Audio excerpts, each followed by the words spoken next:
Hello, good morning everyone. Ito nakakatuwa kasi darating ngayon ang mga partners natin mula sa iba't ibang lugar. And today is the day. Today is the day, January 31, 2026, first Ignite ng Elevate Well Worldwide Redemption. Marami tayong tutulungan na makaahon sa buhay. Elevate your life, Elevate your future.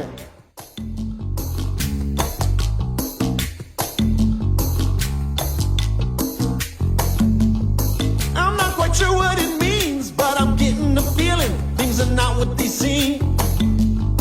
Yeah, I can tell from my feet, there's a different beat. Something's moving in me. Napakahalagang pagpunta nyo dito ngayon. I believe kaya ka narito ngayon. It's because naniwala ka sa vision na nakita nyo. Naniwala ka sa vision na nakita mo sa Elevate Well Worldwide. Be ready for new changes. Good changes coming. Yeah. Changes. Good changes coming. All right. Can you feel it now? Can you feel it now? Can you feel it now? At tayo po ay committed kung bakit ka nandito ngayon. Iba't ibang lugar ang pinanggalingan po natin and we believe that this vision is mangyayari at nagsisimula na. Now when I walk down the street, people keep asking me what tomorrow will bring. But you know that we never know which way the wind's gonna blow. Sometimes you just gotta roll. This is the day that the Lord has made, and I will rejoice and be glad in it. No, magsaya ka na. Alam niyo po ba, no, na may Diyos tayo sa langit at kilala niya kung sino yung biyayaan niya? Tama? Yung mga taong masayahin. Kaya bit mo dito, hindi lang yung kumpanya ni Elevate. Bit mo yung liwanag na bigay ni Lord. Changes, good changes coming. All right, can you feel it now? Can you feel it now? Can you feel it now? Can you feel it now? Now is the time of God's favor.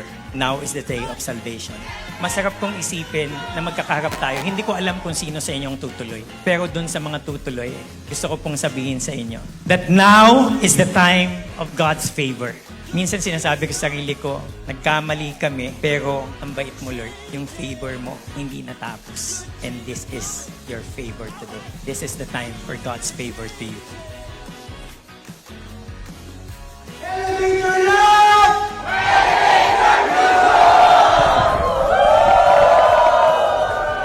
To God be the glory! Eto, grabe, ang galing, napakabuti ng Panginoon sa ginawa niyo Yes. yung ating first kick-off, no? Grabe sa aking puso, no? Talagang ang galing ni Lord. No, biyaya talaga ni Lord lahat ng ito. Brother, Nakaka-excite, no? Wala pa tayong day one, pero yung ginawa ng Diyos kanina sa event natin, maraming nabuksan ng isip, maraming nabigyan ng pag-asa dahil may Diyos tayo na buhay na kaya tayong i-redeem. at ito maganda ha, kasi ang daming mga distributor ang pumunta, no? At naintindihan na nila ngayon yung opportunity. At sa lahat ng dumalo, Luzon, Visayas, Mindanao, at meron pa mga nag-travel sa ibang bansa para Yes. makita at ma-witness yung ating Ignite 2026 Redemption. Maraming salamat sa Maraming inyong salamat lahat. po sa inyong lahat. Elevate your life. Elevate your future!